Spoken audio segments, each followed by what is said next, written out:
சென்னை தண்டையார்பேட்டையில் உள்ள வடசென்னை வடக்கு கிழக்கு மாவட்ட கழக அலுவலகத்தில் பாக பொறுப்பாளர்களுக்கான பூத் கமிட்டி ஆலோசனைக் கூட்டம் மாவட்ட செயலாளர் RS ராஜேஷ் தலைமையில் நடைபெற்றது. கூட்டத்திற்கு பெரம்பூர் மேற்கு பகுதி செயலாளர் NM பாஸ்கரன், வட்ட கழக செயலாளர்கள் லயன் G குமார், சந்தன சிவா ஆகியோர் முன்னிலை வகித்தனர்.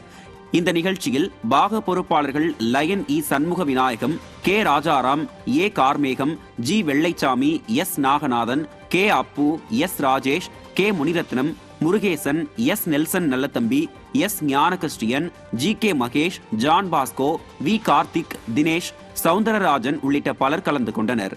மதுரை மாவட்டம் செக்கானூரணி பகுதியில் அதிமுக சார்பில் கள்ளர் சீரமைப்பு பள்ளிகள் மற்றும் விடுதிகளை முடக்க முயற்சிக்கும் விடியா திமுக அரசை கண்டித்து வரும் 24ஆம் தேதி உண்ணாவிரத போராட்டம் நடைபெற உள்ளது. முன்னாள் அமைச்சர்கள் திண்டுக்கல் சீனிவாசன், நத்தம் விஸ்வநாதன், செல்லூர் K ராஜு, RB உதயகுமார், சட்டமன்ற உறுப்பினர் ராஜன் செல்லப்பா மற்றும் தகவல் தொழில்நுட்ப பிரிவு மாநில செயலாளர் ராஜ் சத்யன் உள்ளிட்டோர் செக்கானூரணி பகுதியில் உண்ணாவிரத போராட்டம் நடைபெறும் இடத்தை ஆய்வு செய்தனர். பின்னர் கழக நிர்வாகிகள் மற்றும் பொதுமக்களுக்கு வீடு வீடாக சென்று உண்ணாவிரத போராட்டத்தில் பங்கேற்க வேண்டுமென துண்டு பிரசுரங்களை ராஜ் சத்யன் வழங்கினார். இந்த நிகழ்ச்சியில் திருப்பரங்குன்றம் ஒன்றிய செயலாளர் நிலையூர் முருகன் மற்றும் தனக்கன்குளம், சாக்கிலிப்பட்டி பகுதிகளைச் சேர்ந்த அதிமுக நிர்வாகிகள் பலர் கலந்து கொண்டனர். மயிலாடுதுறை மாவட்டம் பூம்புகார் சட்டமன்ற தொகுதிகளுக்கு உட்பட்ட குத்தாலம் தெற்கு ஒன்றியம், அனந்தநல்லூர் ஊராட்சியில் உள்ள அதிமுக நிர்வாகிகளுக்கான புதிய உறுப்பினர் அடையாள சீட்டு வழங்கும் நிகழ்ச்சி நடைபெற்றது. இதில் மயிலாடுதுறை மாவட்ட கழக செயலாளர் S பவுன்ராஜ் தலைமை தாங்கி ஆலோசனைகளை வழங்கினார்.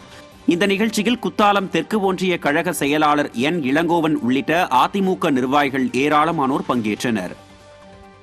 கடலூர் மாவட்டம் சிதம்பரம் அருகே வீரநத்தம் ஊராட்சியில் கழக உறுப்பினர்களுக்கு உறுப்பினர் உரிமை சீட்டு வழங்கும் நிகழ்ச்சி நடைபெற்றது. இந்த நிகழ்ச்சியில் கடலூர் கிழக்கு மாவட்ட கழக செயலாளரும் சிதம்பரம் அதிமுக சட்டமன்ற உறுப்பினருமான KA பாண்டியன் கலந்து கொண்டு கழக நிர்வாகிகளுக்கு உறுப்பினர் அட்டைகளை வழங்கினார். இந்த நிகழ்வில் ஒன்றிய செயலாளர் பாலகிருஷ்ணன், மாவட்ட துணை செயலாளர் செல்வம் மற்றும் அதிமுக நிர்வாகிகள் ஏராளமானோர் கலந்து கொண்டனர்.